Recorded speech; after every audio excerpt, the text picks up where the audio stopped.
attention!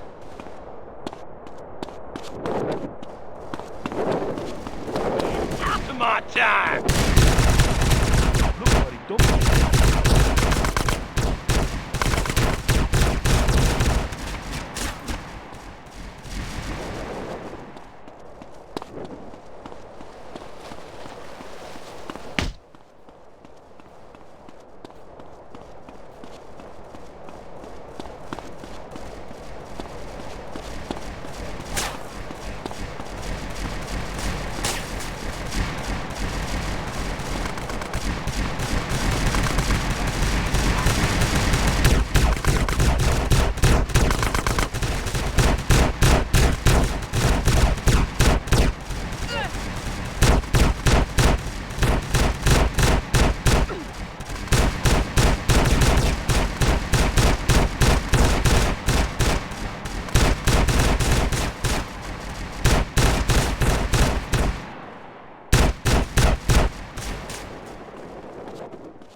I mean, the phone company, they have your name on the bill. They know your number.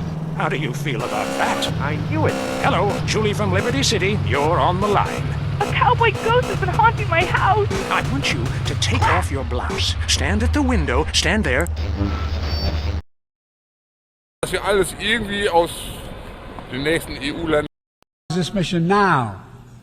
The people of Haiti cannot wait much longer. The United States is working across the board to make global institutions more responsive, more effective, and more inclusive.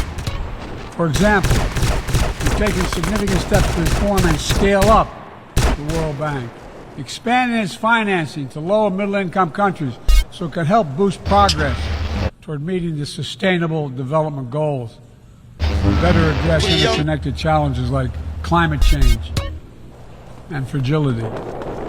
Under the new president of the World Bank, change is already taking root. Last month, I asked the United States Congress for additional funds to expand World Bank financing by $25 billion. And for G20, we rallied the major economies of the world to mobilize even more funding. Collectively, we can deliver a transformational boost to World Bank lending. And because the multilateral development banks are among the best tools we have for mobilizing transparent, high-quality investment in developing countries, reforming these institutions can be a game changer. Similarly, we proposed making sure developing countries have a strong voice and representation at the International Monetary Fund. We're going to continue our efforts to reform the World Trade Organization, preserve competition, openness, transparency, and rule of law, while at the same time equipping the competitive tackle modern-day imperatives like driving the clean energy transition, protecting workers, promoting inclusive and sustainable growth. And this month, we strengthened the G20 as as a vital forum for welcoming the African Union as a permanent member. By upgrading and strengthening our institutions, that's only half of the picture. We must also forge new partnerships, confront new challenges. Emerging technologies such as artificial intelligence hold both enormous potential and enormous peril. We need to be sure they are used as tools of opportunity, not as weapons of oppression. Together with leaders around the world, the United States is working to strengthen rules and policies so AI technologies are safe before they're released to the public. To make sure we govern this technology, not the other way around, having it govern us. And I'm committed to working through this institution and other international bodies and directly with leaders around the world, including our competitors, to ensure we harness the power of artificial intelligence for good while protecting our citizens from its most profound risk. It's going to take all of us. I've been working on this for a while, as many of you have. It's going to take all of us to get this right. In every region of the world, the United States is mobilizing strong alliances, versatile partnerships, common purpose, collective action to bring new approaches to our shared challenges.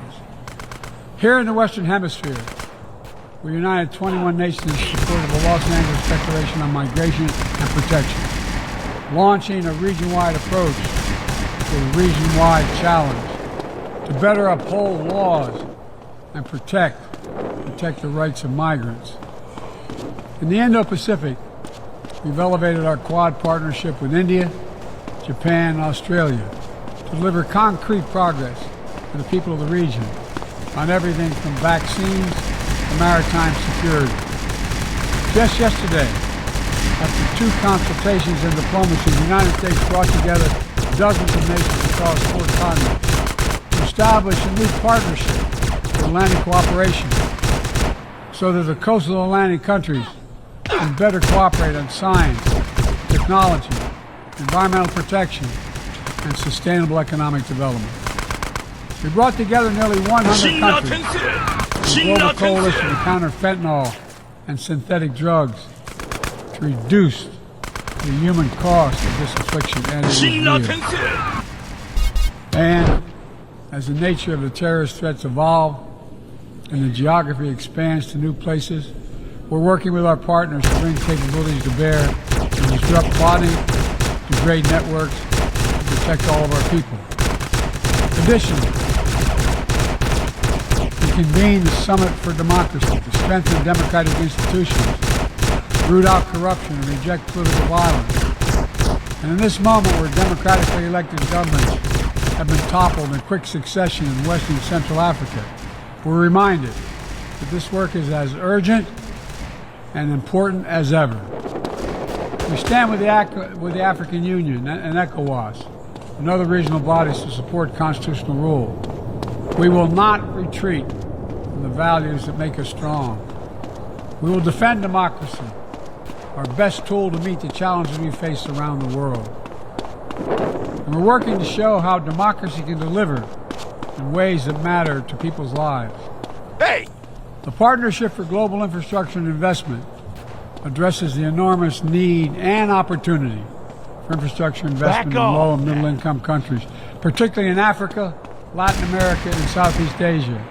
Through strategic, targeted public investment, we can unlock enormous amounts of private sector financing. The G7 has pledged to work with parties to collectively mobilize $600 billion in infrastructure financing by 2027. The United States has already mobilized more than $30 billion to date. We're creating a race to the top with projects that have high standards for workers, the environment, and intellectual property while avoiding the trap of unsustainable debt.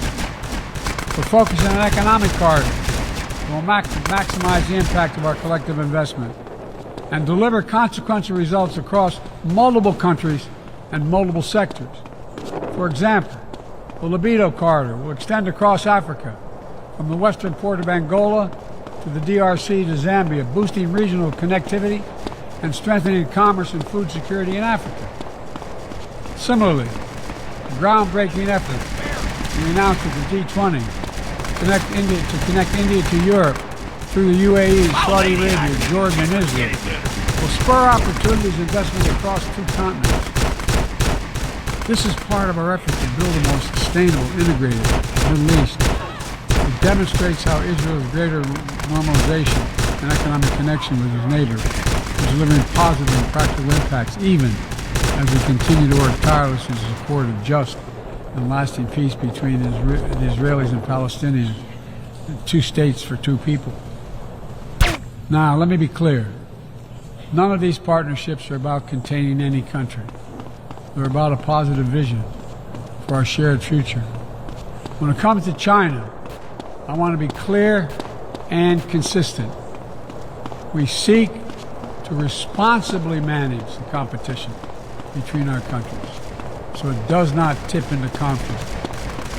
I've said we are for de-risking, not decoupling with China. We will push back on aggression and intimidation and defend the rules of the road, from freedom of navigation to overflight to level economic playing field that have helped safeguard security and prosperity for decades. But we also stand ready to work together with China on issues where progress hinges on our common efforts. Nowhere is that more critical than accelerating the climate crisis, than the accelerating climate crisis. We see it everywhere. Record-breaking heat waves in the United States and China.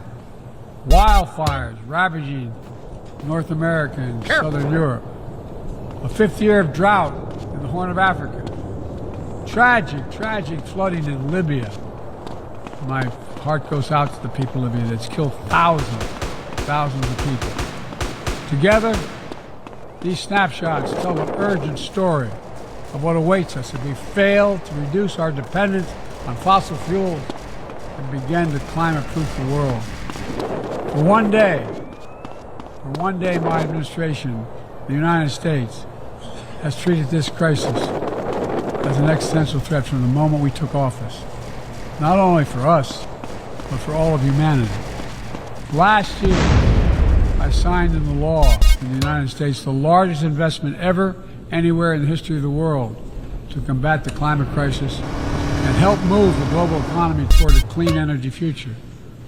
We're also working with the Congress to quadruple our climate financing to help developing countries reach their climate goals and adapt to climate impacts. And this year, the world's on track to meet the climate finance pledge made under the Paris Agreement, $100 billion to raise collectively. But we need more investment from public and private sector alike, especially in places that have contributed so little to global emissions and face some of the worst effects of climate change, like the Pacific Islands. The United States is working directly with the Pacific Island Forum to help these nations adapt, build resilience, and climate impact, even as we lead the effort to build innovative new partnerships that attack the global challenges from all sides. From the First Movers Coalition, which is mobilizing billions of private sector communities and private sector commitments, creating a market demand for green products in carbon-intense sectors like concrete, shipping, aviation, and trucking, to the Agricultural Innovation Mission for Climate, which is bringing farmers into the climate solution and making our food supply more resilient to climate shocks. And the Global Methane Pledge, now endorsed by more than 150 countries, which expands our focus beyond our carbon emission targets to reduce the potential greenhouse gases in our atmosphere by 30% in this decade. It's all within our capacity.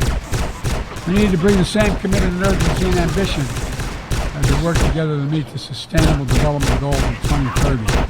These goals were adopted at the United Nations in 2015 as a roadmap for improving lives around the world. The hard truth is, in decades of progress, the world has lost ground these past years in the wake of COVID-19, conflict, and other crises. The United States is committing to doing its part to get us back on track. All told, in the first 2 years of my administration, the United States has invested more than $100 billion to drive development progress, in bolstering food security, expanding access to education worldwide, strengthening healthcare systems, and fighting disease. And we've helped mobilize billions more in the private sector investment. But to accelerate forward progress on the Sustainable Development Goals, we all have to do more. We need to build new partnerships, change the way we tackle this challenge, unlock trillions of additional financing for development, drawing on all sources. We need to fill the gaps and address the failures of our existing system exposed by the pandemic. We need to ensure that women and girls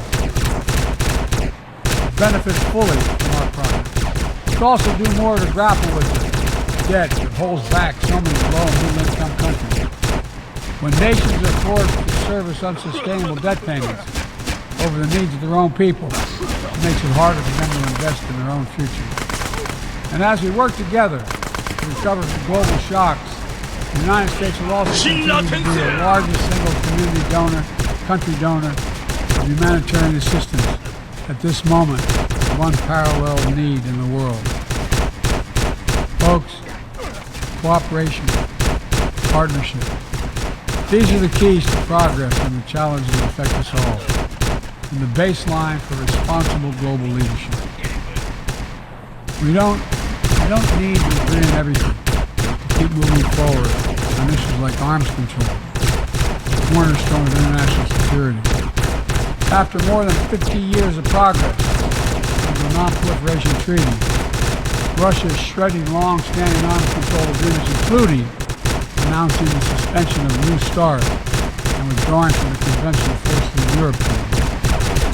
I view it as irresponsible and makes the entire world less safe. The United States is going to continue to pursue good faith efforts to reduce the threat of weapons of mass destruction and lead by example, no matter what else is happening in the world. This year, we safely destroyed at least the last chemical munitions in the U.S. stockpile, fulfilling our commitment toward a world-free chemical weapons.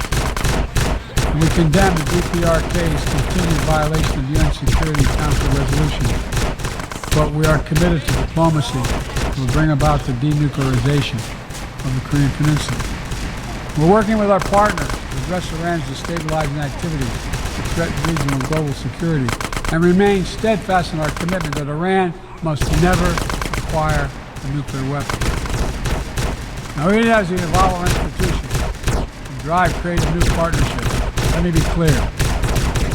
Certain principles of our international system are sacrosanct. Sovereignty, territorial integrity, human rights. These are the core tenets of the UN Charter, the pillars of peaceful relations among nations, without which we cannot achieve any of our goals. That has not changed. That must not change. Yet, the second year in a row, this gathering, dedicated to peaceful resolution of conflict, is darkened by the shadow of war. An illegal war of conquest, brought without provocation by Russia against its neighbor Ukraine. Like every nation in the world, the United States wants this war to end. No nation wants this war to end more than Ukraine. And we strongly support Ukraine in its efforts to bring about a diplomatic resolution that delivers just and lasting peace. Russia alone bears responsibility for this war. Russia alone has the power to end this war immediately. And it's Russia alone that stands in the way of peace, because Russia's price for peace is Ukraine's capitulation, Ukraine's territory, and Ukraine's children. Russia believes that the world will grow weary and allow it to brutalize Ukraine without consequence. But I ask you this: if we abandon the core principles of the United States to appease an aggressor, can any member state in this body feel confident that they are protected? If you allow Ukraine to be carved up, is the independence of any nation secure? I'd respectfully suggest the answer is no. We have to stand up to this naked aggression today and deter other would-be aggressors tomorrow. That's why the United States, together with our allies and partners around the world, will continue to stand with the brave people of Ukraine as they defend their sovereignty and territorial integrity and their freedom.